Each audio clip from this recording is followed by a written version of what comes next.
Hello दोस्तों, welcome back to code battle with Aziz. So आज हमारा day 58 in full stack development course में आज हम बात करने वाले एरे रीस्ट्रक्चरिंग की। मतलब मेरे पास में एक एरे होता है और उसमें मैं आइटम को कैसे निकाल सकता हूँ या ब्रेक कर सकता हूँ। तो मैं एक एग्जांपल देता हूँ। जैसे मेरे पास में एक एरे है जिसमें आइटम 2 है 1,2। तो मुझे इसका पहला आइटम निकालना, तो कैसे निकालूंगा। जैसे let item 1 is equal to मैं करूँगा array of 0 and let item 2 को करूँगा मैं एरे ऑफ 1 एंड उसके बाद मैं कंसोल करता हूँ। जैसे console dot log confirm dot length नहीं, console dot log item 1 and उसके साथ में आइटम 2 को भी प्रिंट कर देता हूँ, आइटम 2। अगर मेरे पास में यहाँ पे मल्टीपल आइटम्स और ज़्यादा होते जैसे कि 3 4 5 6, तो मैं यहाँ पे आइटम 2 आइटम 3 आइटम 4 आइटम 5 बनाता, तो ये बहुत ज़्यादा हेक्टिक हो जाता। तो इसका सॉल्यूशन होता है, एक ईजी फॉर्म होता है कि हम इसको एरे में ब्रेक कर दे सकते हैं।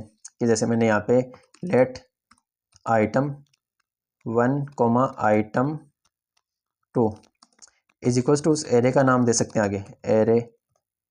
उसके बाद मैं इसको कमेंट कर देता हूँ और यहाँ से मैं इसको प्रिंट करता हूँ। तो यहाँ से मुझे आइटम 1 एंड आइटम 2 मिलेगा।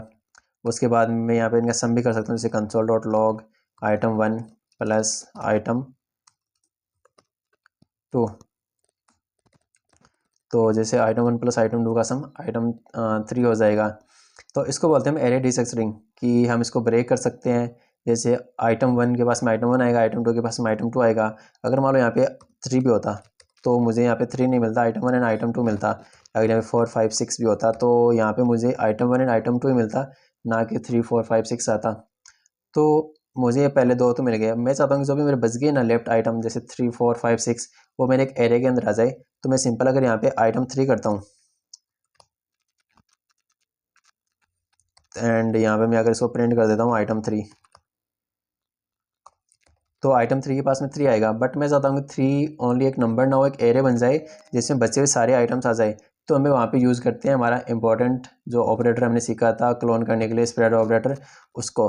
तो यहाँ पे मैं इस आइटम 3 के पहले जस्ट 3 डॉट लगा दूंगा। तो ये क्या करेगा, जो ये बचे हुए आइटम्स है ना उनको एक एरे के अंदर ले लेगा। जैसे 3 4 5 6 है तो उनको उसके अंदर ले लेगा और उसको हम फिर आगे यूज़ कर सकते हैं। तो यहाँ पे हम इसको एरे डिस्क्रिप्शन बोलते हैं, कि जैसे आइटम 1 को वैल्यू 1 मिल गई और आइटम 2 को वैल्यू 2 मिल गई और बच्चे हुए लेफ्ट आइटम आइटम 3 के पास में चले गए। इसके बाद में बात करते हैं जैसे कि मुझे इस आइटम 3 के पास में कुछ सम करना है। जैसे मैं यहाँ पे let sum is equal to 0 and for let x of item 3 and sum plus equals to कर दो एक्स। और जैसे ये लूप खत्म होगा तो मैं यहाँ पे कंसोल कर दूंगा सम।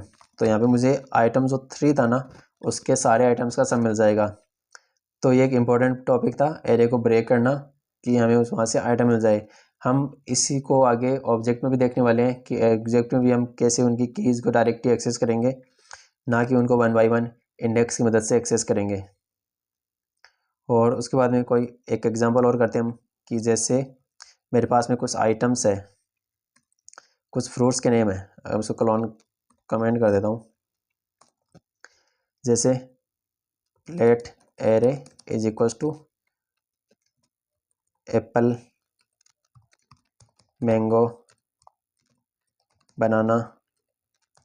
अब जैसे let A comma B and array. तो यहाँ से क्या होगा, अब कंसोल डॉट लॉग अगर मैं ए करूँगा तो मुझे यहाँ से एप्पल मिलेगा and console dot log B करूँगा तो मुझे यहाँ से बनाना मिलेगा। यानी कि मैंने बी से मैंगो को स्किप कर दिया। तो आप ऐसे आइटम्स को स्किप भी कर सकते हो। और अगर आप चाहते हो कि ये बी को मैंगो मिले तो बी को मैंगो मिलेगा एंड सी को मिल जाए ये, तो आप सी को सिंपल ये मिला भी सकते हो। और आप चाहते हो कि यहाँ एक एरे बन जाए तो आप सिंपल सी कर सकते हो। तो ये जैसे अगर इसको कंसोल करता हूँ तो जैसे कंसोल डॉट लॉग सी, तो यहाँ से एक एरे बन के आ जाएगा जिसमें बनाना आ गया। सो ये एक इम्पॉर्टेंट टॉपिक था जिसका हमने डिस्कस किया। तो अगर ये वीडियो आपको थोड़ा भी हेल्पफुल लगा तो please like share and subscribe, और अपने दोस्तों के साथ भी इसको शेयर करना जो फुल स्टैक का कोर्स कर रहे हैं या जावास्क्रिप्ट का कोर्स कर रहे हैं। तो मिलते हैं नेक्स्ट वीडियो में एक और इम्पोर्टेंट टॉपिक के साथ में, तब तक के लिए हैप्पी कोडिंग।